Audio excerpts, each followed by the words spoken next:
As nossas ouvintes pediram e vamos tirar as dúvidas sobre a polêmica tireoide. Gostaria eu de explicar aqui para você o que é exatamente a tireoide, mas claro que a gente vai crescer esse papo com uma especialista, uma endocrinologista, que é a Elaine Dias, doutora Elaine Dias, com a gente hoje aqui na nossa bancada. Em vez de eu explicar, eu queria que você explicasse para as nossas ouvintes o que é exatamente a tireoide. Olá, Paulinho. Olá, pessoal. Tô adorando aqui já a conversa prévia. Muito bom. Obrigada pelo convite. E, pessoal, a tireoide é uma glândula, é um dos maiores glândulos do nosso corpo, tá? Ela tá localizada aqui embaixo do pomo de Adão, que a gente fala aqui mais embaixo. Bem aqui. É uma glândula que ela é responsável por tudo.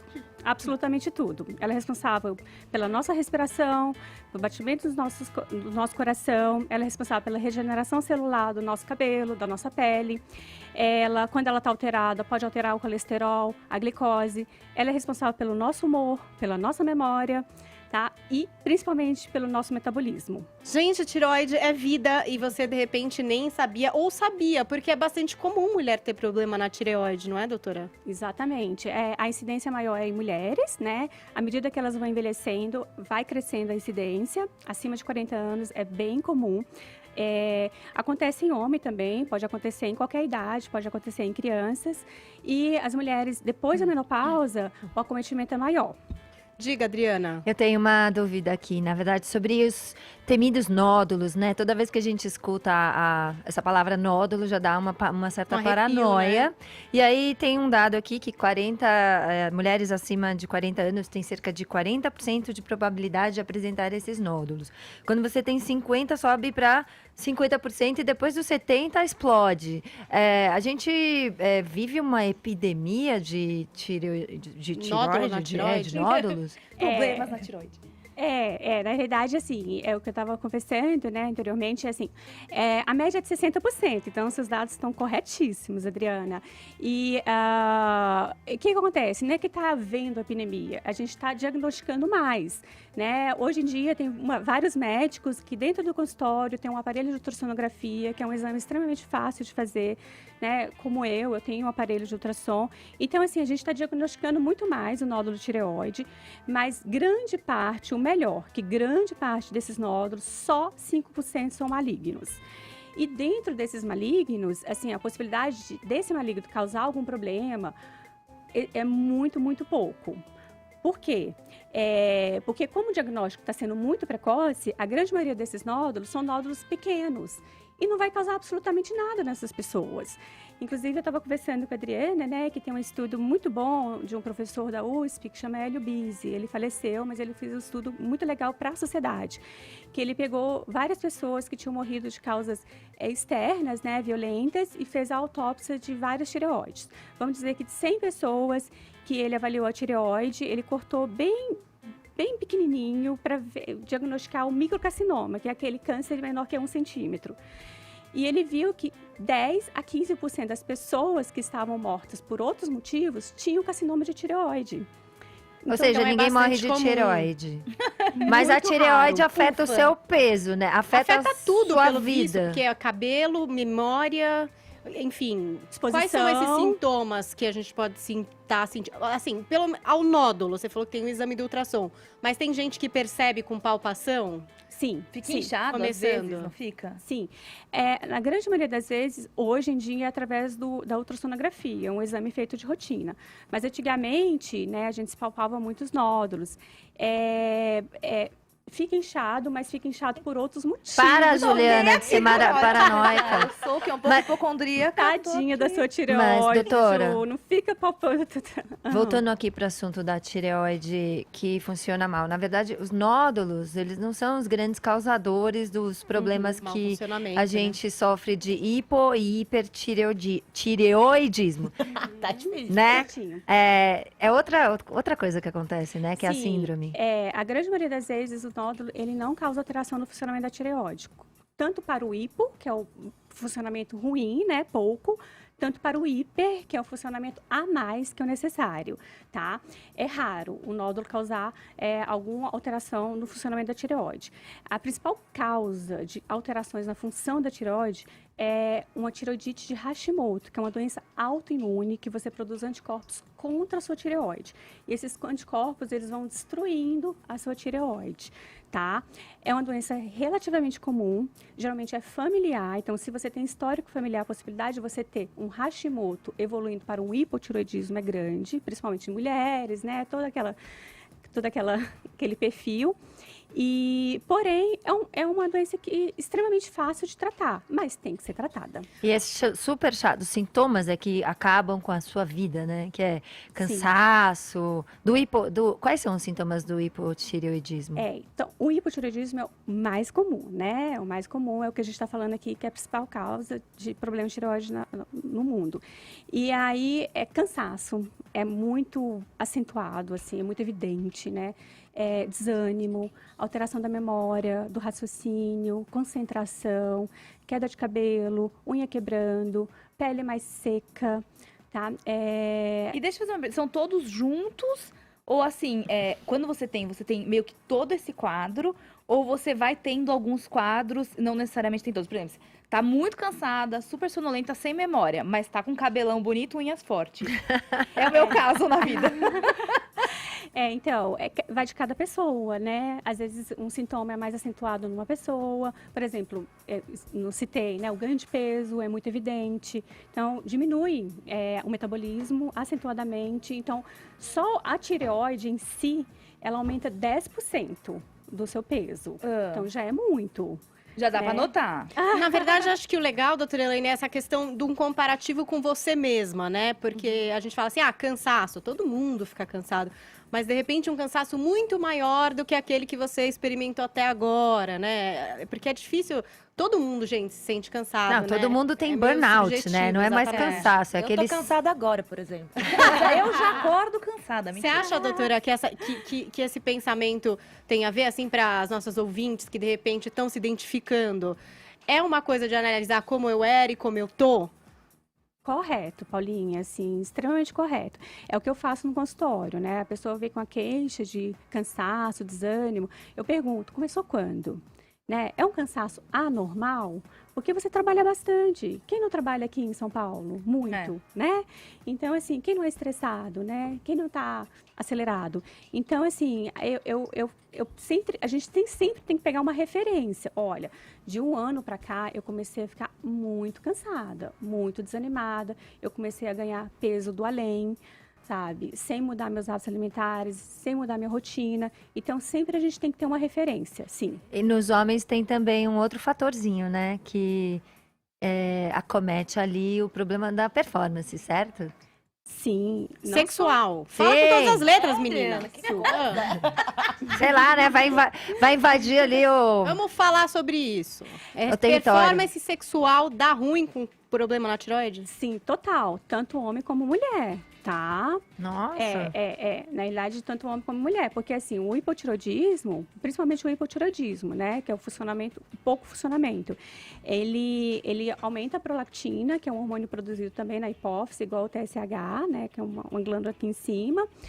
E essa prolactina, ela diminui todos os hormônios sexuais, tanto do homem quanto da mulher. Então, tem uma diminuição da libido, né, do desejo sexual, e tem até uma disfunção erétil também, tá? Então, o homem não consegue... Pessoal, fique de olho nisso aí. Agora ficou sério para os meninos. Ficou sério para os meninos. Tem aí a pergunta, Amanda, na nossa tag? Tem sim, a Pri mandou uma pergunta. Acabei de descobrir que nasci sem o istmo da tireoide. O que isso pode acarretar? Meu Deus, nem sei o que. Provavelmente nada. Olha que bom. Você pode explicar, então, do que se trata para quem tá ouvindo? Então, a tireoide, a gente fala que ela é uma borboleta. Inclusive, eu tenho várias borboletas no consultório, sabe? Porque eu amo tireoide. A louca, né? Amo tireoide. E assim, a tireoide, ela é igual a borboleta. Tem as duas asinhas e no meio da borboleta tem a ligação, né? Aquela coisa bonitinha, assim, a ligação das duas asinhas da borboleta. Essa ligação das duas asinhas é o istmo. Então, é uma região muito pequena da tireoide. Então, a possibilidade de causar alguma disfunção hormonal, algum problema para ela, é muito, muito pequena. Claro que ela tem que monitorar isso. Agora, doutora, muita gente, quando ouve endocrinologista, associa a ida ao endocrinologista para uma questão de peso, de emagrecimento, de dieta, né? Você é especialista em tireoide, por exemplo, né? Então, Tem a ver? Endocrinologista é muito mais do que apenas o médico da dieta? É importante consultar um endócrino com outros sintomas aí que não seja só, ai, gostaria de emagrecer agora? Olha, eu falo que, né, puxando para minha área, mas endocrinologista é tudo na vida. Porque a gordura é uma glândula endócrina, o músculo é uma glândula endócrina, tá? Então, a gente tem várias, os ovários são glândulas endócrinas, os testículos são glândulas endócrinas. Então, assim, o endocrinologista é um médico muito completo, sabe? Então, não é só Agora, eu tenho uma emagrecimento. pergunta. Qual é a porcentagem de pessoas que te procuram no consultório Com em essa função premissa. de emagrecimento ou porque ganhou peso? Olha, 60% me procuram por causa do sobrepeso e obesidade. Ah, achei que fosse mais. É porque eu falo, eu tenho um viés de escolha, né? Como eu tenho estudos em tireoide, né? Eu fiz doutorado em tireoide, então as pessoas vão muito por causa também da tireoide, Assim, já de sabem acompanhar que tem um um pré, nódulo, entendi. exatamente. Mas assim, num consultório normal de endocrinologista, geral, realmente é 80%. É, né? Só que aí, Ju, o que acontece? Quando a pessoa vem com obesidade, né, na grande maioria das vezes, ela não tem só a questão do peso a mais, né? Geralmente acarreta um pré-diabetes, né, um colesterol elevado. Então, ela já vem com um combo, né, de outras alterações hormonais e metabólicas. E isso é com você também. Claro, Você entendi. sim. Muito bom. Não, eu queria só fazer uma observação antes que a gente entrou nesse assunto. Que eu, quando eu era mais nova, não tem nada a ver com peso, mas eu tinha pelo no rosto. E eu fui em dermatologista, em nutricionista, fui em um monte de lugar. Ninguém resolvia, me botaram laser na cara. Paguei uma fortuna pra fazer laser na cara, não resolveu nada. E aí, só quando eu fui na endócrino, eu resolvi. Então, também acho legal a gente... que não é só relacionado ao peso, não é só relacionado à tireoide, mas pode ter uma série de outras alterações hormonais Sim. também, né? Provavelmente, Ju, o que você teve foi uma alteração hormonal nos seus ovários. Sim, tinha Então, um ovário quase policístico Ovário lá. policístico, enfim, aí causa, né, excesso de pelo no rosto. Então nem adianta você fazer o laser, você tem que tratar a causa hormonal. Doutora, mas quando alguém chega nessa proposta do emagrecimento, com uma referência como, por exemplo, uma Gabriela Pugliese, essas musas fitness que estão super magras, que vivem para isso. Uma referência da internet, uma referência do O Instagram. que fazer? Olha, primeiro eu pergunto se ela trabalha com isso, né? Porque se trabalha, enfim, né? Tem que emagrecer, vamos emagrecer com saúde e tudo mais. Mas, assim, desculpa, mas isso não é saúde, isso não é referência de saúde, sabe? Assim, essa questão do corpo ideal não existe. Existe corpo saudável. Corpo saudável é aquele corpo que você esteja se sentindo bem com você mesma e que esteja saudável na questão metabólica, tá? Então, assim, infelizmente, né, algumas pessoas que são muito famosas, né, no Instagram, elas na realidade, elas não fazem muito bem pro endocrinologista que tá lá no consultório. Porque às vezes elas tomam os hormônios, inclusive, né, pra ficar até mais fortes. Doutora, você me contou ali fora essa história dos homens, que às vezes eles têm muito músculo no braço, nas pernas e aquela barriguinha. Eu gostaria que você replicasse aqui essa história, porque eu fiquei surpresa, porque quando eu vejo um cara musculoso tal, e olho uma barriguinha, eu falo, mas ele só tem uma barriguinha, tá na cara que ele deve ser meio saudável.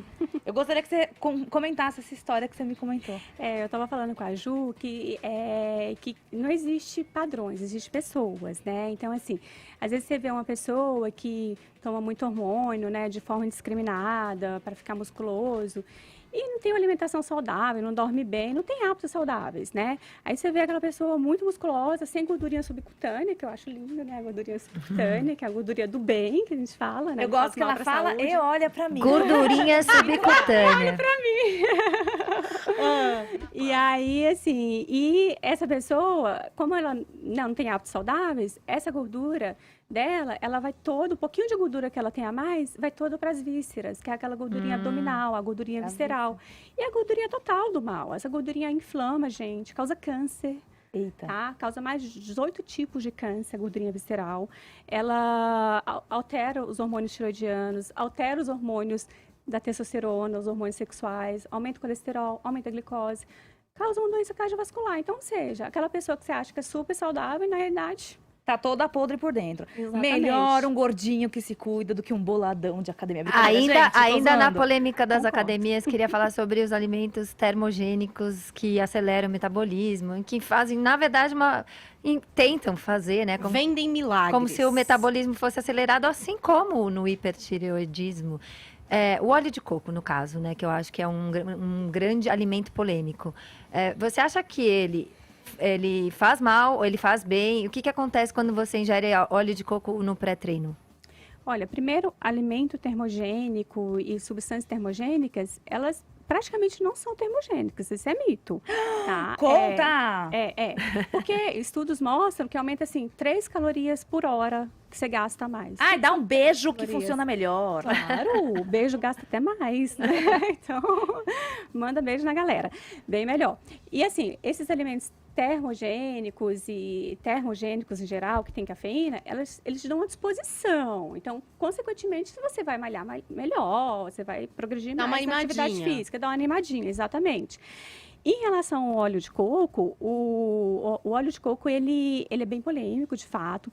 O óleo de coco é o seguinte, em doses pequenas, ele tem um efeito anti-inflamatório, então é legal, mas doses pequenas mesmo, é só uma borrifada, por exemplo, quando você vai fazer uma comida. Em doses um pouquinho maior, ela tem um efeito pró-inflamatório, o óleo de coco. Então, ele inflama com a gordura visceral, por exemplo. Tá? Em relação ao hipertiroidismo, só para falar que o emagrecimento do hipertiroidismo não é um emagrecimento saudável. Você perde músculo. Sim. E músculo, assim, eu brinco com os pacientes, é vida. É vida. Tem a Bruna longevidade. Marquezine, parece que falou sobre isso, sobre perda de peso e hipertiroidismo, né? E é alguma coisa que ela só vai conseguir controlar, assim como os pelos da Ju era do ovário, um hipertiroidismo não vai adiantar comer mais, né, doutora? Vai ter que tratar a tireoide. Tem que tratar a tireoide, porque quando a gente tem a perda de peso do hipertiroidismo, como eu falei agora, você perde músculo. Então, assim, a gente tem que primeiro controlar o hormônio e, posteriormente, voltar à vida dela saudável. Mas tem que controlar a tireoide, sim. Bom, doutora Elaine Dias, como é que o pessoal te encontra? Se percebeu que tá com probleminha, tá tendo que olhar para essa tireoide? Olha, meu Instagram é @doutora Elaine Dias e tem o Instagram da clínica também, @Clinic. Tá certo? Espero que vocês tenham respondido aí algumas dúvidas que foram enviadas pra gente pelo Twitter, pela minha DM aqui do Instagram. E, claro, que se você tem mais dúvidas a respeito de saúde, pode escrever para nossa hashtag EvaNapan. Quem sabe você não paute o nosso próximo programa.